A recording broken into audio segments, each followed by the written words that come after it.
नमस्कार दोस्तों, the time में आपका पुनः हार्दिक स्वागत है। अभिनंदन है, मैं गिरधर दास।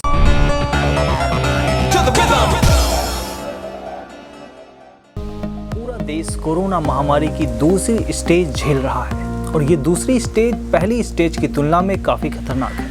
अगर इससे बचाव की हम बात करें तो वैक्सीन ही मात्र एक रास्ता बचा है जिससे हम कुछ हद तक सुरक्षित बने रह सकते हैं।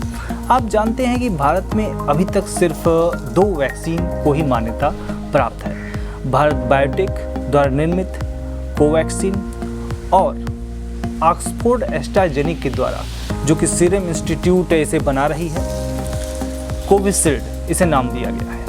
ये 2 वैक्सीन फिलहाल भारत सरकार के द्वारा इन्हें अप्रूवल प्रदान किया गया है। एक तीसरी वैक्सीन स्पुतनिक, जो कि रूस के द्वारा है, इसकी जो पहली खेप है वो 1 मई तक भारत में आने की संभावना है। इन वैक्सीनों का काम क्या है कि मानव की जो प्रतिरोधक क्षमता है लड़ने की, उसे बढ़ाना। 1 मई से 18 साल से जो ऊपर के वयस्क है उनको वैक्सीन लगने की जो प्रक्रिया है वो प्रारंभ होनी है, जिनका रजिस्ट्रेशन प्रारंभ हो चुका है, जिसका रजिस्ट्रेशन आरोग्य सेतु के माध्यम से होगा। दोनों वैक्सीन की कीमत सरकार के द्वारा कंपनियों के ऊपर छोड़ दिया गया है। बात करें अगर हम कीमत की, तो ऑक्सफोर्ड निर्मित कोविशील्ड की कीमत केंद्र सरकार को जहां 150 रुपये, राज्य सरकारों को 400 रुपये और प्राइवेट को 600 रुपये रखी गई है।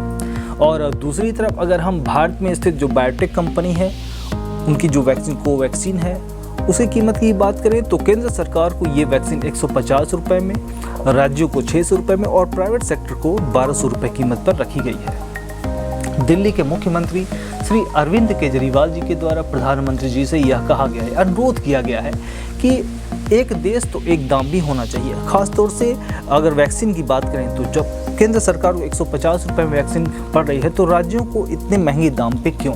शायद उनकी इस बात का ही असर हुआ है कि अब सीरम इंस्टीट्यूट ने दिनांक 28 अप्रैल 2021 को इनके नए दामों की घोषणा कर दी है। अब वैक्सीन राज्य सरकारों को 300 रुपये देने होंगे। इसकी जो नई कीमत है अब 300 रुपये होंगी, लेकिन ये भी आप देखेंगे कि पहले से ज़्यादा ही है।